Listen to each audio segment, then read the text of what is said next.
1927.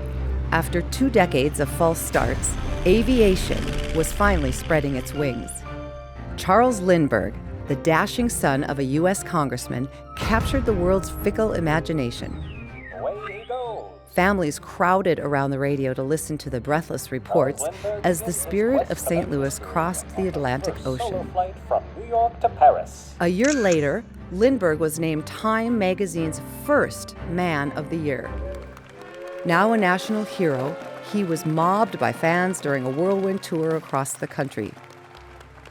But one person in the crowd, a precocious teen named Florence Klingensmith, proved immune to Lindbergh's charm. Florence waved to Charles, and he did not wave back.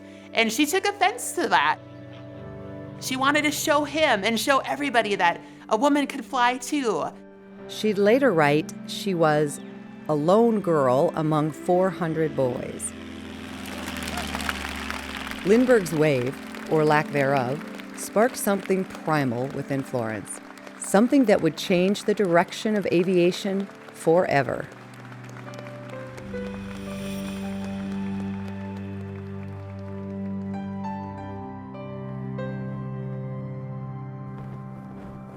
When I learned how to fly, I was the only female in my class. These ladies that paved the way, that broke that glass ceiling so that other women could become a part of aviation. Somewhere along history, we forgot about them. Their history is important, and we wouldn't be where we are without them. From the very beginning, Florence Klingensmith was already doing a man's job.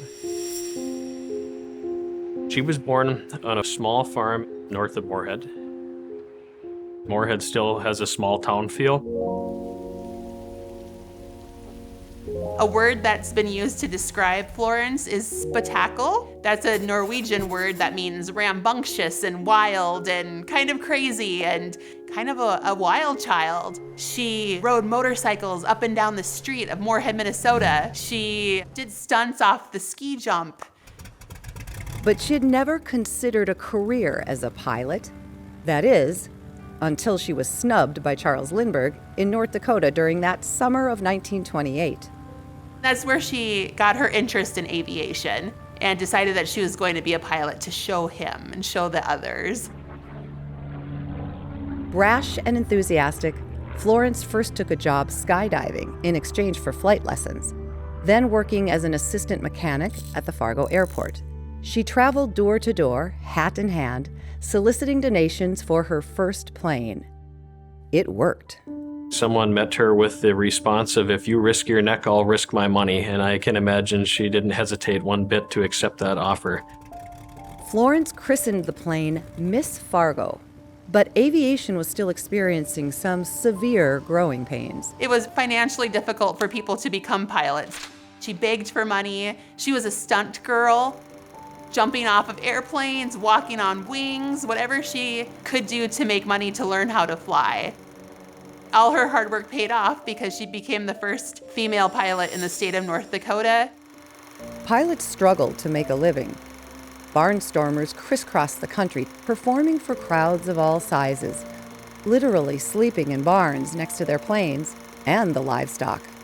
Air shows were the equivalent of what the Super Bowl is to us now. There were tens of thousands of people in the stands to watch these airplanes. Pilots competing, flying across the country. She did have a business card, and it simply just said, "Florence Klingensmith, Fargo, North Dakota, Aviatrix."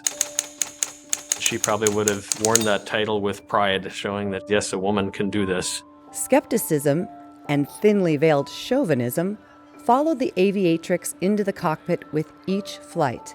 But a determined Florence Klingensmith resolved to prove the naysayers wrong, first with her speed, then with her aerobatics. Her stunt of choice? The inside loop, also known as the dead man's loop. It's a delicate ballet between the plane and gravity. Audiences loved it. In April of 1930, Florence, now nicknamed Treetops by the media, shattered the world record with more than 140 loops in one day, a record immediately nullified by a lack of witnesses. 2 months later, she would try again. She spent 4.5 hours in the cockpit, continuously flying loops, with an audience of 50,000 people watching. The previous record was just over 100, and that day, Florence flew over 1,000 inside loops. Groggy and choked from gas fumes, Florence Klingensmith now held a world record. No man could deny her abilities or her spectacle. 2 years later, Florence would win the coveted Amelia Earhart Trophy, presented by Earhart herself, and became an original member of the 99s, the first coalition of female pilots. Florence Klingensmith makes the news again, winning more races near Cleveland, Ohio. Life has been one adventure after another for Treetops, through steady perseverance. But in the fall of 1933, during the international air races in Chicago, her career would be cut short by tragedy. Here they come. Chicago welcomes flyers from across the country for the 100-mile Frank Phillips Trophy race. Florence died just shy of her 30th birthday in one of those speed races.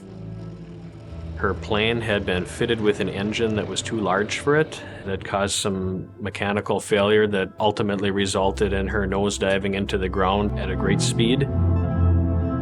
Her tiny aircraft had been retrofitted with a new engine, one that was 3 times more powerful than the stock engine. Later, investigators discovered that Florence tried to bail out of the plane.